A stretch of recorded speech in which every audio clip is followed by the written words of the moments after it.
So you have to be really clear about that.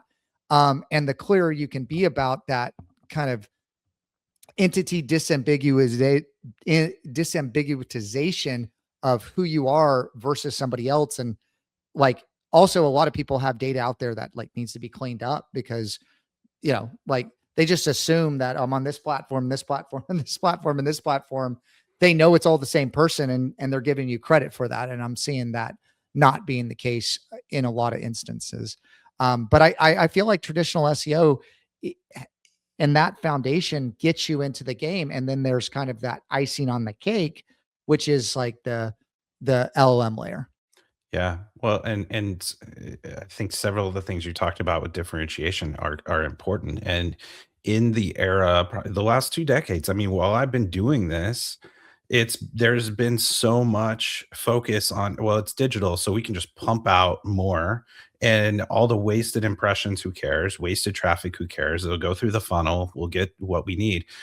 When you see diminishing visibility and traffic, now it's actually pushed us back to the things we've said all along. And I say we, I'm pointing at myself as well, right?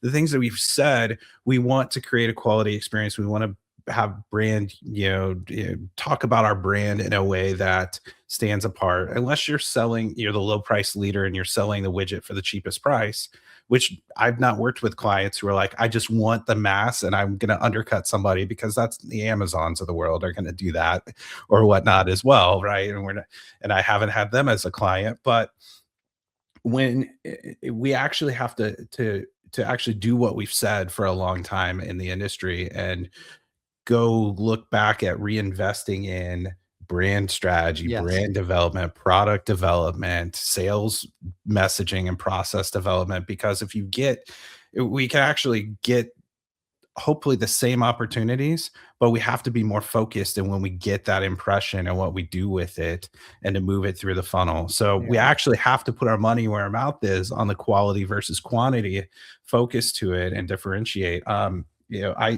I had the opportunity to work with a publisher and write a book, and it's really just outlining my 5-step process for digital marketing planning.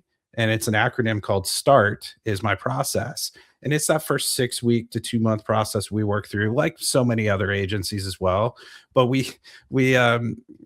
I was very clear there because we also niched down our service line and we stopped doing branding, we stopped doing brand strategy and all that. And so I talk about those things as prerequisites. You have no business, and we find out the hard way sometimes with clients, if there are big gaps, you have no business going and giving Google hundreds of thousands of dollars in Google Yes. ads and spending a year or two on SEO to find out that in a really expensive experiment that you had some gaps in your messaging and your product development and your roadmap, or you didn't have things that were PR worthy, and some of the traditional things and that become digital and are those influences now. So there's just so much there and so much emphasis where it's like, I can't just kind of fake my way through it, and I can't just in mass scale AI generated content, throw it out there and hope that it's going to tell the brand story and land that diminishing amount of traffic I might be getting and convert them,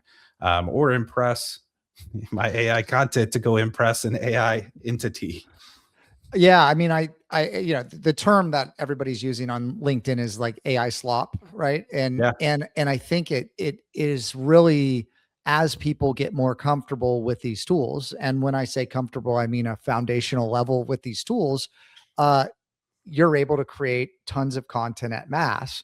And that's where I think the eat component, they added that experience layer to it, because now you can kind of trick the search engines to think that you have a certain kind of experience. Now, to put that all together in like whatever your kind of, you know, customer acquisition component is, and also to match it with the brand, there's actually a lot of additional strategy work that has to happen. And to your point, that's been a struggle for us. And I, because we can execute really well, but to make, you know, doo doo fly.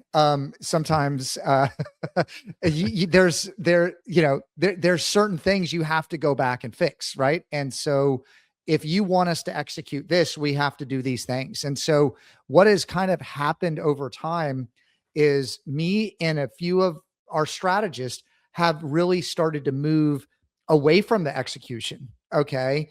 And try to evaluate the business problem of what you're having. Because Yeah, I mean, exactly. many times people are coming to me and they're going, I have a paid media problem. And I'm like, well, okay, you're ranked fourth for a keyword that has huge volume.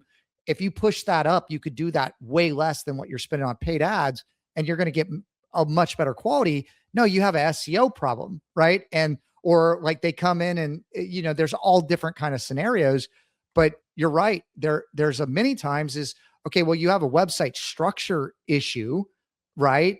Or you have a brand issue, or you have no demand whatsoever. So for a keyword that no one's searching for, so SEO is not really going to work. Like you got to make better decisions on the front end of what your go to market is, or your start program is to get there.